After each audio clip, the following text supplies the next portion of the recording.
never know what tomorrow might bring? I don't know if Knice know exactly what they're getting themselves in for. You know what I mean? Or possibly like Black Simon Cow. I just tell it how it is, you know what I mean? Like, so what if like I come and I'm like, listen, I got bars, yeah. A, B, C, D, 1, 2, 3. Listen, anybody kind of rap with me?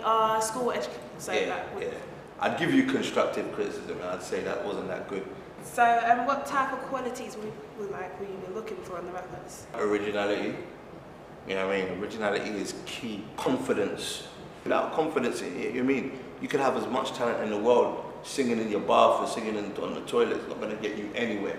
You know what I mean? So confidence is almost parallel to talent for me. You know what I mean? You have to have the confidence and the ability, because confidence comes under belief, you know what I mean? And belief, faith, these kind of words that help you go further in life. Clarity as well, you know what I mean? Like, I have to understand what you're saying, you know what I mean? You can't come, you know, no offense to anyone that's not speaking English in it, but I'm assuming everybody's going to be speaking English, but I'd have to understand where you're coming from.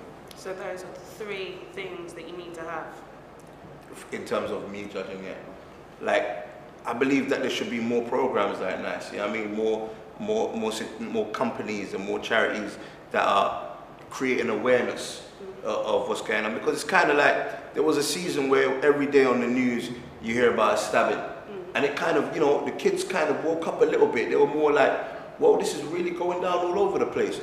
But then it got so common that you don't even see it in the news no more. I hear about stabbings and shootings through my younger brothers, you know what I mean? Like, I don't see that stuff on the mainstream. They rather talk about what hat someone was wearing at a royal wedding, you know what I mean, as opposed to highlighting, and it's sad. So we do need more programs like this that are gonna bring to the attention of people that this is still going on, it's still a problem, there's still ways to try and stamp it out to some capacity, and we gotta do that. Otherwise people are just gonna not know it's still happening unless it happens to somebody that they know, and you know, by then it's too late. I think that a lot of people make excuses for crime as well. I grew up a certain way, my mum was this, my dad wasn't around, and blah, blah, blah. You can find excuses for anything. You know what I mean? People make excuses for why they don't go to work in the morning and why they were late.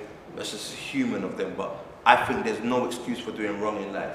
You know what I mean? You can always make positive out of a negative situation, no matter who you are, no matter what you've been through. As long as you're alive and you're still breathing, you can always make that transition. So I don't believe in excuses and about the environment. Yeah, your environment does mold who you are to a certain degree, but it's the person inside you that will determine whether. A lot of people have come from the hood and done well. You know what I mean? A lot of people have come from poverty and done well. People have been orphans, had one parent, no parents, and still done well. So you can't always use that as an excuse, in my opinion. Definitely. So you're going to be running for mayor anytime soon? President. Yeah, Prime Minister. Ghana. Hey, listen, I'm campaigning 2012, yeah? Cool, man. Yeah, definitely, man. So, make you ambassador or something. Yeah. What do you want to cover? I'll probably be like I'll give you agriculture. You can have that. I'm good with the flowers and stuff. Right. So, what's up this way for 2011? I'm working on a new album. It's called The Deliverance. You know what I mean? In my opinion, it's definitely some of the best music I've made in my career thus far. I'm very excited about releasing it. I'm very excited about people hearing it. I'm very excited in using it as a tool to inspire people. You know what I mean? Like, it's an album that is a kind of like a guide to inspire myself. So I'm hoping that it could serve the same purpose for other people, because obviously I've had quite a good career. You know what I mean? I've been in the game for a while. I've been living real life as well, and I like to tell people of my experiences, both negative and positive. So you worked with Lupe Fiasco. That was the last we heard from Sway. So how did that happen? Because I'm a big Lupe Fiasco fan. Okay. Yeah, so am I, man. I'm a great Lupe Fiasco fan. Yeah, I mean, I love him like a brother, man. It's like I met Lupe, I think it was 2005 or 2006. I think it is a point where he done Touch the Sky with Kanye West. I met him out in Texas at a festival thing called South by Southwest.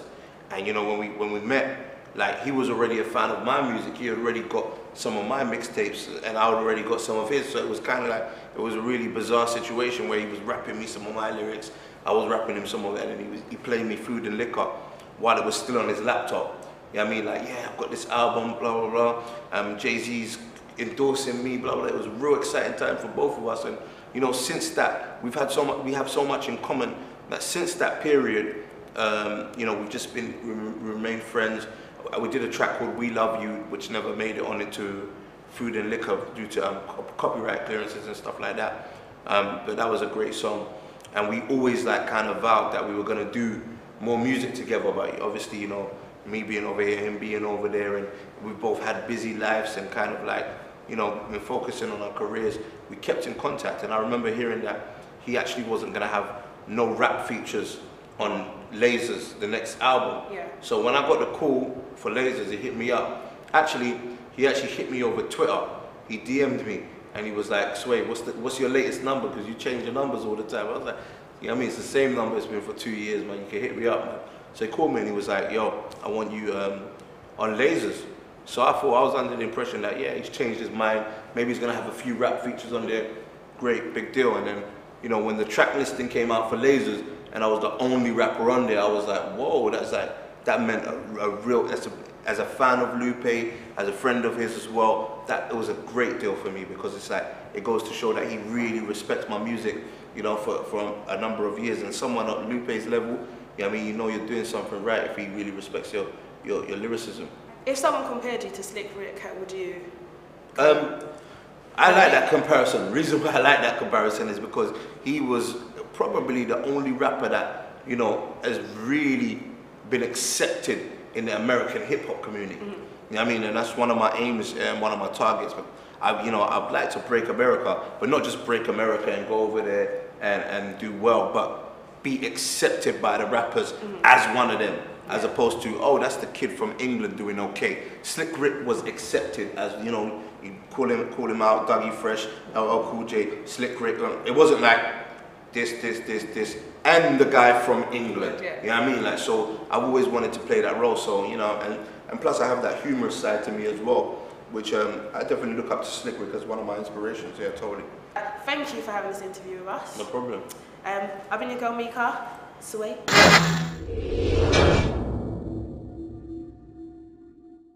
Life in general is full of surprises. You know that with crime, it's just a matter of time, innit? Like, didn't mean to rhyme.